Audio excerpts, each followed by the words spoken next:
Deturpação. Deturpação é algo que pode acontecer em todas as situações, causas e também com a nossa fé cristã. Resista à deturpação da fé é o tema nosso para a carta de Judas. Carta de Judas, um livro, uma carta no Novo Testamento de uma página. Antes de Apocalipse, o último livro, temos a carta de Judas, que nem é dividida em capítulos, porque seria apenas um capítulo, apenas dividido em versículos. Judas, então, antes de Apocalipse. Resista à deturpação, uma mensagem urgente e necessária para cada um de nós aqui, para cada coração aqui nesta noite, que teme a Deus, crê em Jesus Cristo como Senhor e Salvador. Somos rodeados de perigo, da deturpação, precisamos resistir. Vamos focar nos versos 5 e 7. Judas 5 e 7. Antes de irmos a esses versos, vamos recordar o que ele diz no verso 3, depois de dizer que, dirigindo-se a eles como amados, no verso 13, isto é, irmãos prezados na fé, amados em Cristo, ele diz que queria escrever sobre a salvação, decorrer sobre ela, mas aí no meio do verso ele diz que precisou mudar de direção, de assunto na sua carta, ou esta carta aqui, ou nesta carta. E ele diz no meio do verso: senti que era necessário escrever-lhes, insistindo que batalhassem, guerreassem pela fé, de uma vez por todas, confiada aos santos. Aí está o propósito da carta, explícito, muito claro. Por que ele escreveu esta carta? Escrevi para o quê? Insistindo que batalhassem pela fé, de uma vez por todas, confiada aos santos. Santos, isto é, os crentes em Cristo. E agora nós vamos focar no versos 5 e 7, mas apenas recordando ali ainda no verso 1, o autor é Judas, que se identifica como servo de Jesus Cristo. Mas ele também diz que é irmão de Tiago. Daí quando nós olhamos o Novo Testamento, sabemos que irmão de Tiago aqui o coloca também como irmão de sangue de Jesus Cristo. Porque Tiago era um dos irmãos do Senhor, como ele é apresentado em outros lugares no Novo Testamento. E também é nos apresentado Judas como um dos irmãos de Jesus, juntamente com Tiago e mais dois. Então, aí está o autor. E recordemos antes do verso 5 o que ele diz. Certos homens, ele diz ali antes do verso anterior, certos homens cuja condenação já estava sentenciada há muito tempo, infiltraram-se dissimuladamente no meio de vocês. Estes são ímpios e transformam a graça do nosso Deus em libertinagem e negam a Jesus Cristo, nosso único soberano Senhor. Então, quando ele diz para batalhar pela fé e insistindo nisto, é por causa desse problema. Certos homens se infiltraram dissimuladamente no meio da igreja do povo de Deus. É gente que tem influência, tem voz, tem posição, mas que abandonou a verdade do Evangelho na sua pureza. Dois erros deles são apontados aqui, nesse texto que eu li agora mesmo. Primeiro, libertinagem, falando de moralidade, especialmente sexual. E depois também um negar de Jesus Cristo, isto é, do fundamento do Evangelho. Não negar absolutamente Jesus Cristo, mas adotar uma forma distorcida. E agora o nosso texto, então, continuando, depois de sabermos dessas questões, desta infiltração que aconteceu no meio do povo de Deus ali, e de como era necessário batalhar pela fé para que ela não fosse perdida, distorcida. Vem os versos 5 e 7. Vamos ouvir a palavra de Deus, vamos receber com alegria e atenção nesse momento. Diz assim: embora vocês já tenham conhecimento de tudo isso, quero lembrar-lhes que o Senhor libertou um povo do Egito, mas, posteriormente, destruiu os que não creram. E, quanto aos anjos que não conservaram suas posições de autoridade, mas abandonaram sua própria morada, ele tem guardado em trevas, presos com correntes eternas para o juízo do grande dia.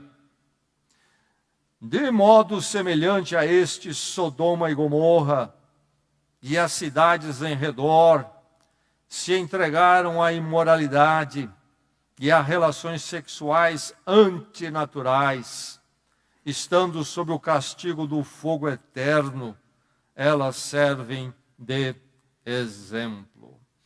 Acabamos de ouvir a palavra de Deus. Um carro, um automóvel destroçado. Foi o que eu vi num outdoor, não é? Numa exposição, uma foto grande no lado externo, na beira de uma rodovia. Você deve ter visto também. E embaixo uma frase. Se você beber, não dirija. Por que mostrar um carro destroçado? É trazer um exemplo do que aconteceu com alguém para que não aconteça com aquele que tem a oportunidade em tempo de ver aquela foto e ler a advertência: se beber, não dirija. Ainda há pouco tempo, mais uma vez, eu estava num estabelecimento que vende cigarro e atrás do caixa estavam os maços de cigarro, como normalmente se faz nos estabelecimentos, e lá tinha um maço em pé, e naquele maço tinha uma foto de uma pessoa num estado lamentável, uma enfermidade terrível. E por que se coloca aquilo no maço do cigarro?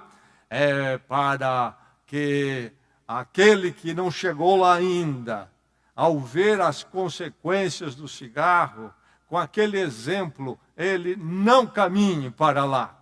Essas estratégias são estratégias preventivas. Usar exemplos como prevenção. Usar exemplos acontecidos para que se previna que o mesmo aconteça com outros. Mães, pais, fazem isso todo momento com seus filhos. É um recurso educacional, didático, muito forte, muito apropriado. Veja lá o que aconteceu com ele, veja o que está acontecendo, não faça a mesma coisa, etc. É isto que Judas está fazendo aqui nestes versos, comigo, com você. Ele está nos colocando exemplos preventivos. Algo muito didático, muito prático nesta noite. Alertas para o meu coração e para o seu.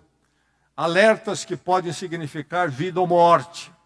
Uma eternidade miserável, uma eternidade abençoada.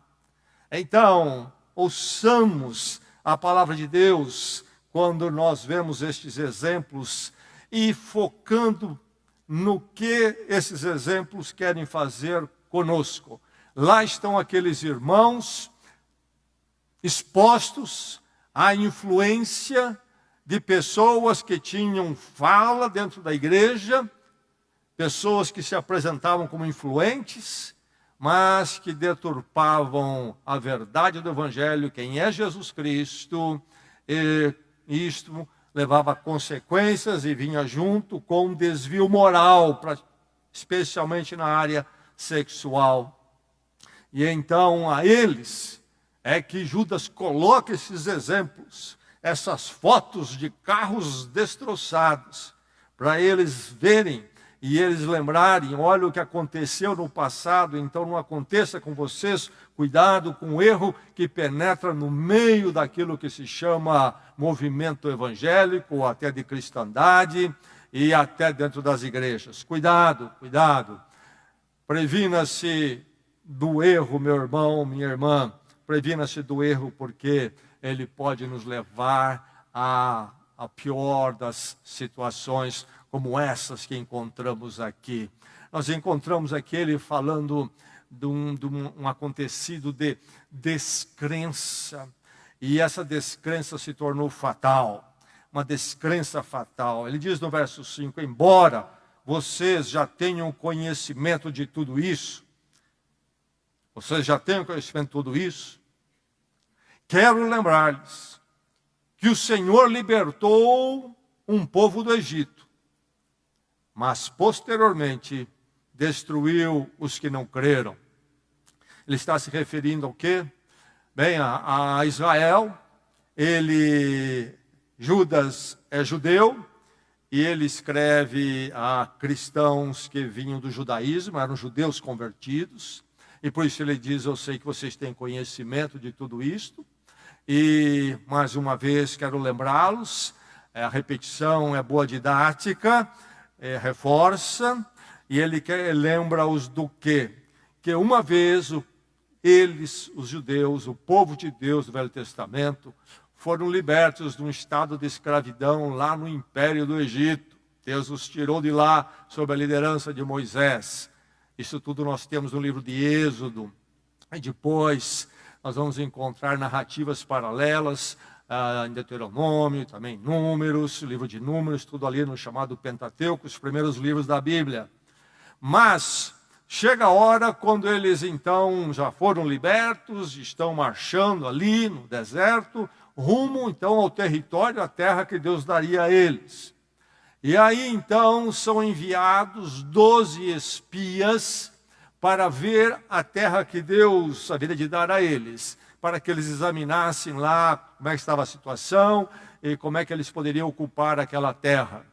Os 12 espias vão, retornam, dizem que a terra é muito boa, mas 10 deles dizem, olha, o povo que está lá é tremendo, é forte, nós não poderemos com eles. Não há como nós tomarmos aquela terra. Lembrando que Deus, a Bíblia diz que Deus vai tomar a terra daquele povo, porque a maldade e a perversão deles tinham chegado ao limite na graça de Deus. Enfim, vem 12 espias, 10 com uma visão negativa. Somente 2 deles, Josué e Caleb, têm uma palavra positiva de fé, de dependência de Deus. Deus diz que vai nos dar, Ele vai nos dar essa terra, nós podemos ir.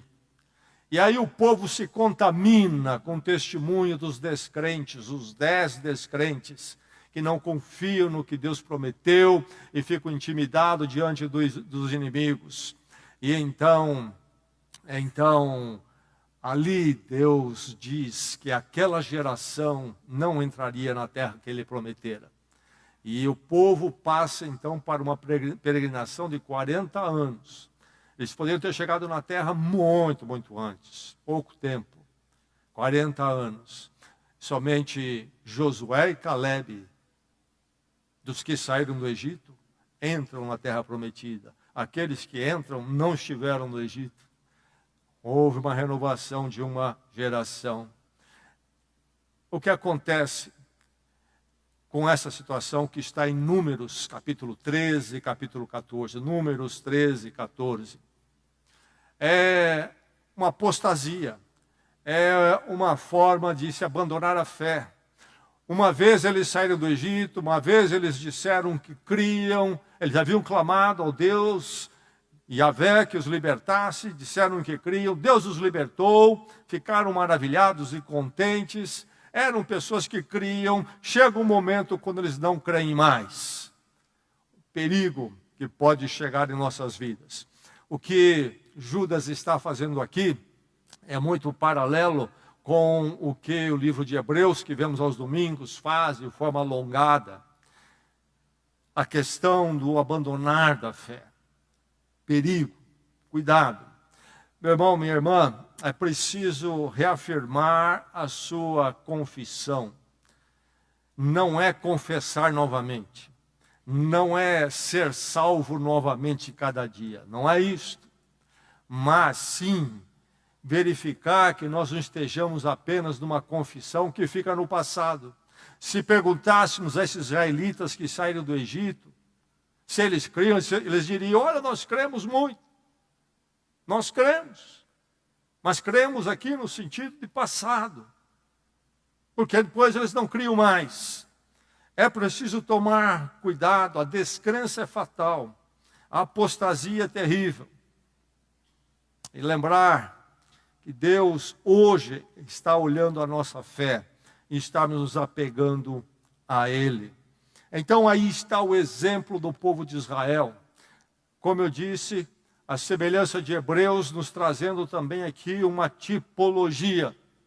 A peregrinação deles pelo deserto físico para chegar à terra prometida também física, um território. É um tipo da nossa peregrinação no deserto deste mundo, no deserto espiritual deste mundo, até que cheguemos à terra prometida celestial. Então, estudar o povo de Israel nos ensina muito.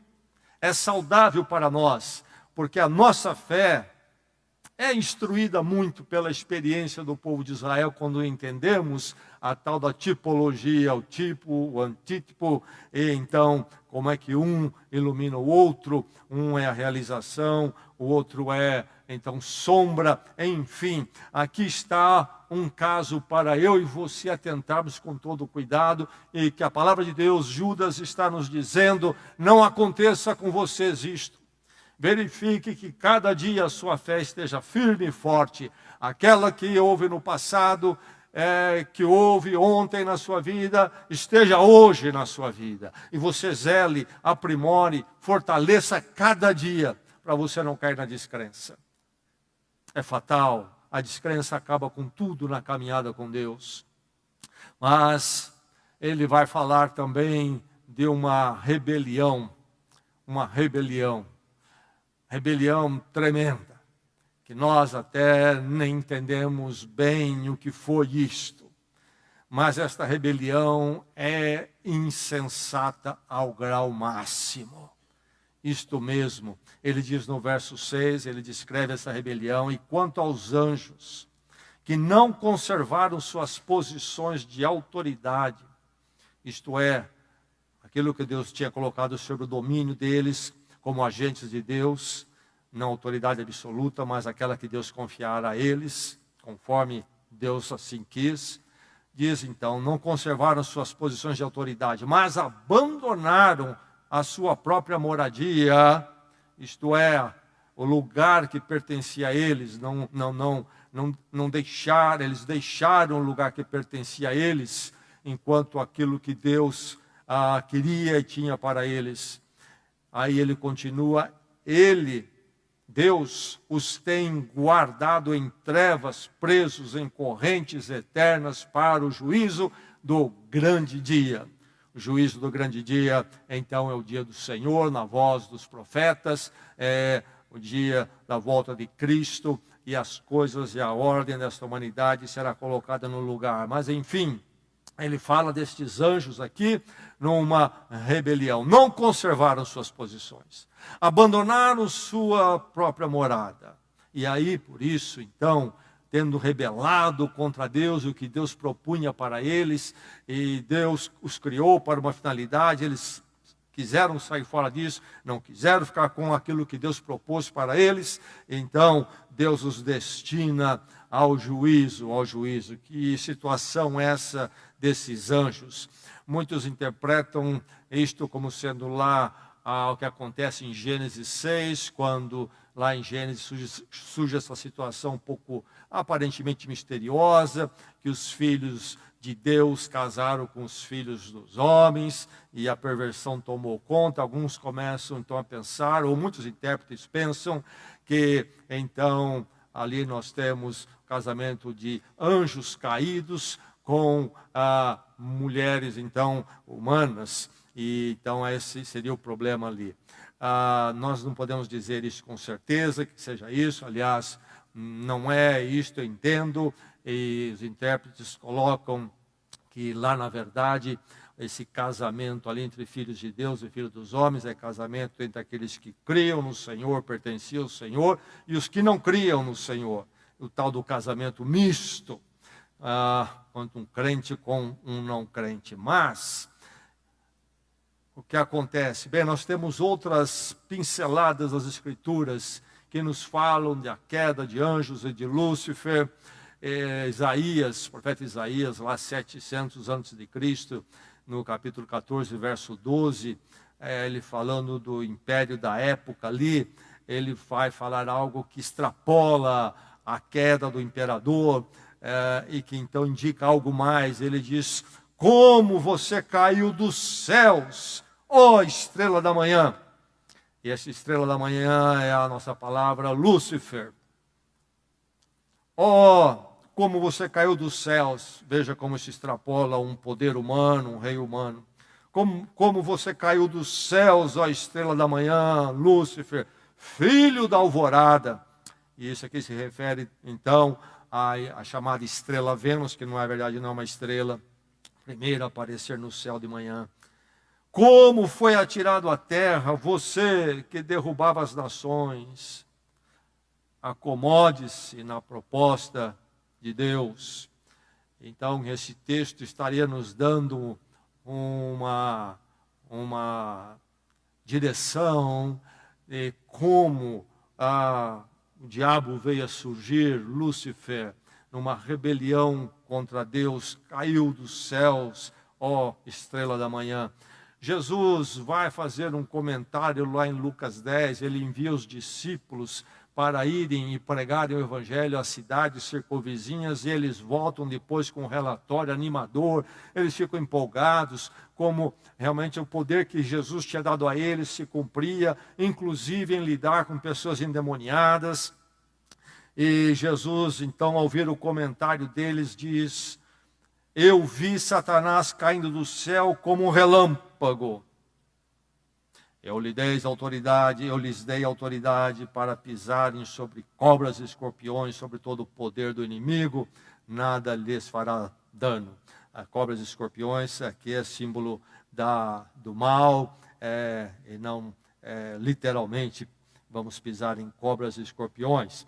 Mas aqui está Jesus dizendo: eu vi Satanás caindo do céu. Então nós temos esses lampejos das Escrituras que nos indicam que o inimigo, o diabo, Lúcifer, Satanás, juntamente então com anjos, tiveram em algum momento uma queda moral diante de Deus, rebelaram de alguma forma.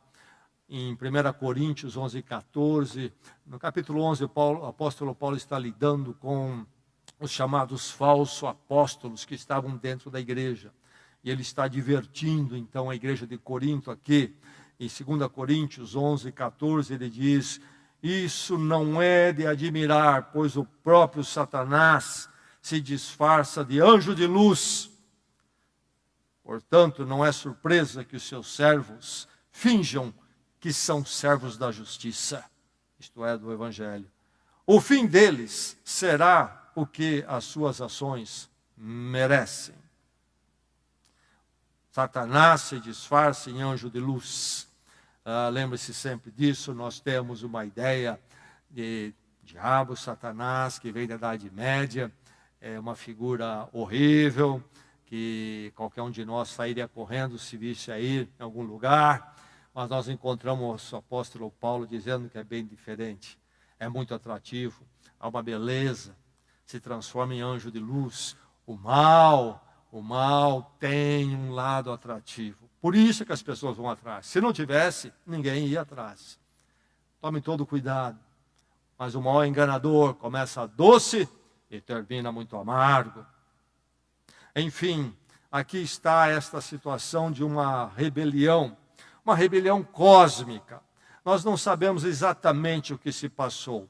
Nós não sabemos exatamente do que ele está falando aqui, de que momento foi isto. Nós não temos isto com clareza nas Escrituras. Mas ele aponta isto de uma forma didática.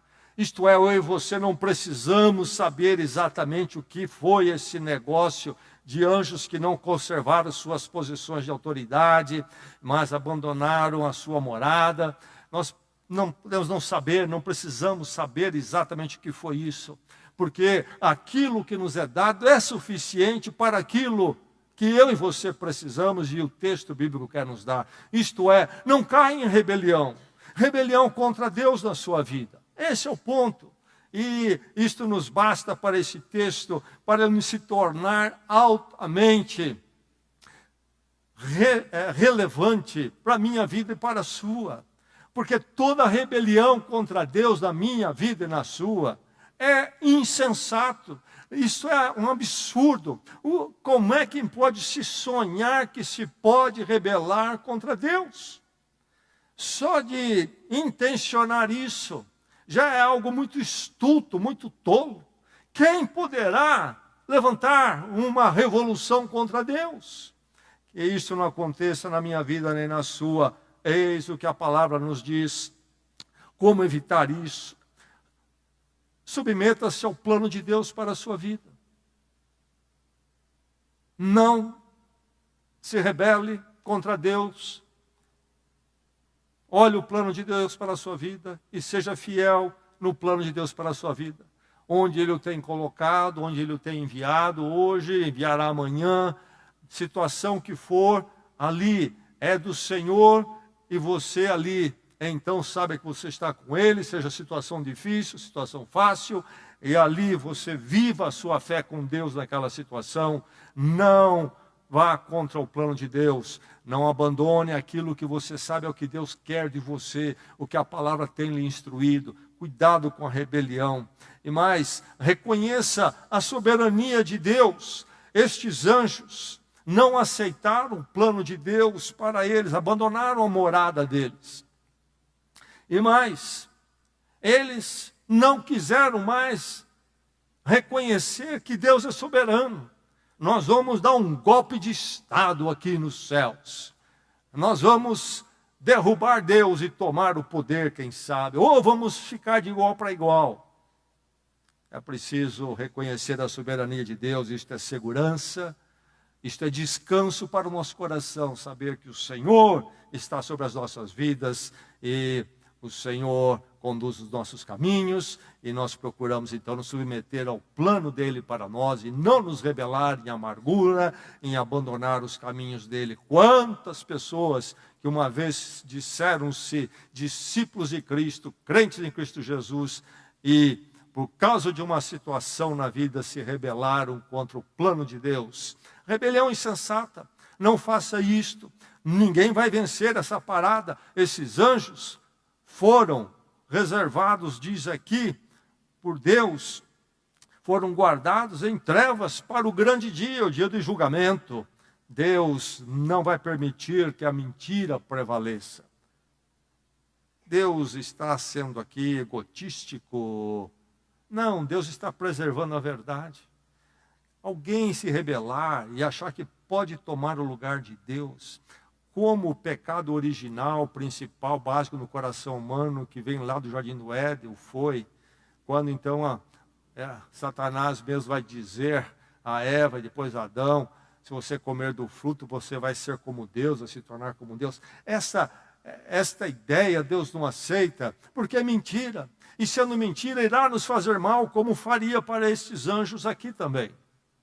Porque vamos construir nossa vida, nossa proposta é mentira. Eu posso tomar o lugar de Deus.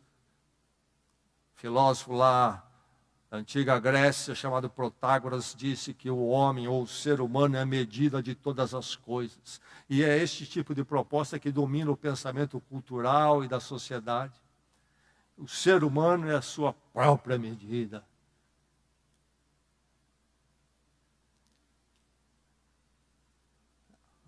Disse a serpente, diabo, a Eva, coma desse fruto, sereis como Deus, vocês vão conhecer o bem e o mal. Isto é, vocês serão a sua própria medida.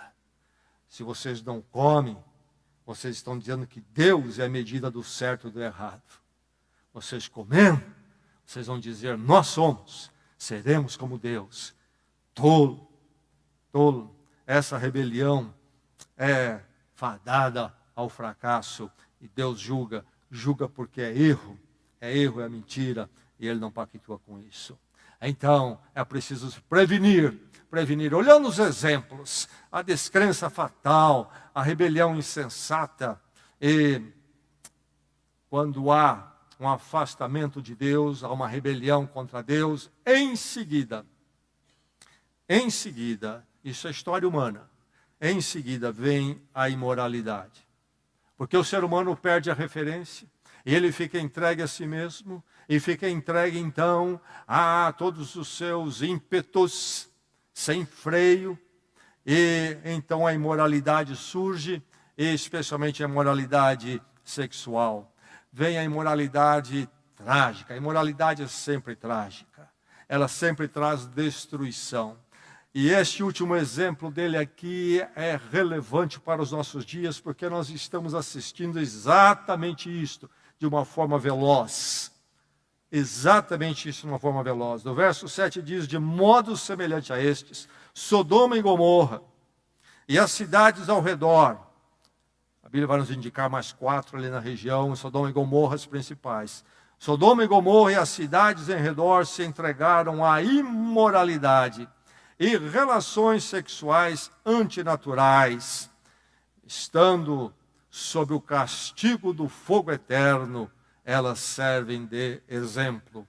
E o que o autor está se referindo aqui no final, elas servem de exemplo, estão sob o castigo eterno, o fogo eterno, que da região onde havia essas cidades não há mais nada, é árido, e ali há apenas gases que saem da terra, é um lugar terrível para o ser humano, mas enfim, isso fica como exemplo aí, vê assim o autor. De qualquer forma, a questão toda aqui é que era uma cultura de Sodoma e Gomorra, era uma cultura da imoralidade. E esta palavra aqui na língua original, no grego antigo, é uma palavra que tem a raiz uma palavra grega chamada porneia, mas aí, então, de uma forma intensificada. É adicionado a esta palavra uma preposição que indica uma intensificação. Não somente porneia, e porneia é a palavra do grego que deu a nós a palavra pornografia. Então, porneia é no grego todo tipo de libertinagem sexual, tudo aquilo que desvia do caminho, do projeto de Deus para o sexo. Mas aqui não é suficiente falar de porneia, mas falar da porneia acentuada, exacerbada, intensa. Cultura Sodoma e Gomorra. E ele vai falar das relações sexuais antinaturais. E quando nós vamos ao relato de Gênesis, capítulo 19, sobre Sodoma e Gomorra, você se recorda da história lá, foi para lá Ló. Ló era sobrinho de Abraão. Abraão, patriarca das promessas que temos visto aos domingos em Hebreus, aquele que Deus chama para começar a desenvolver seu plano de redenção no ser humano. Mas há um momento quando Ló prefere abandonar o seu tio, que era um empreendedor ali pecuarista de sucesso, e Ló prefere ir habitar na cidade. Eu quero ser um sujeito da cidade, não do campo. E ele escolhe ir para Sodoma e Gomorra, então, e chega um momento quando Deus envia lá anjos manifestados na forma humana, segundo Gênesis, para tirar Ló de lá, porque a cidade ia ser destruída. Chegou o ponto, então, terrível.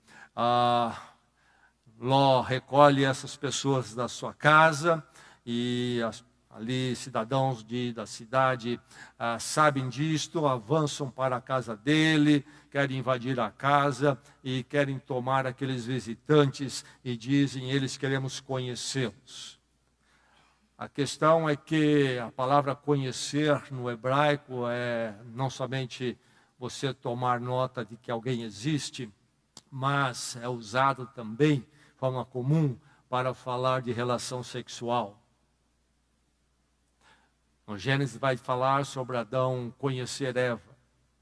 No Novo Testamento vai dizer que José não conheceu Maria até que Jesus Cristo nasceu.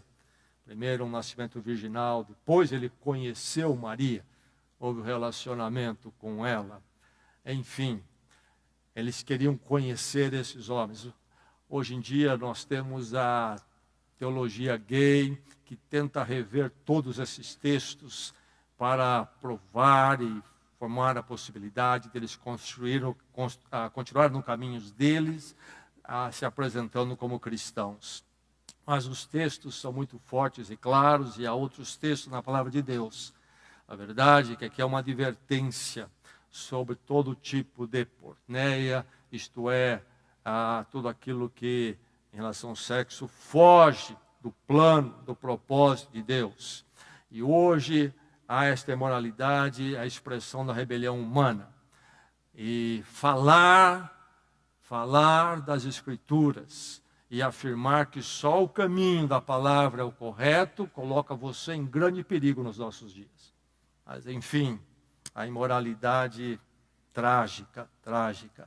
Sodoma e Gomorra acabou debaixo do julgamento de Deus. Meu irmão, minha irmã, ao olhar a cultura, não se engane. Não se engane. Deus é justo. A Bíblia diz que Ele é paciente, que Ele é gracioso, mas que também que Ele é justo, e toda a sua paciência e tempo de graça e convite ao arrependimento tem limite. Tem limite. Porque é tempo de graça. O juízo já poderia ter vindo há muito tempo. Não veio porque Deus é gracioso. Lembre-se sempre que graça não é direito. Graça é concessão. Por isso, pertence a Deus decidir quanta concessão Ele quer dar para o ser humano. Quanto tempo e oportunidade Ele quer dar ao ser humano. E Ele diz que há uma hora em que se encerra. Não se engane. O que estão fazendo, segundo a palavra, há a hora, o dia de Deus. Sodoma e Gomorra conheceram esse dia. Sodoma e Gomorra conheceram esse dia. Toda a deturpação sexual que rodeia nós, os jovens, todo dia, toda hora. É na música, é no filme, é na conversa, é na escola hoje, é na universidade. Cuidado. Lembre-se que a correção de Deus está à mão, é possível. E ela vem sobre as pessoas individualmente, mas virá de uma forma coletiva ainda um dia. Enfim, que avisos. O velho ditado diz que quem avisa, amigo é.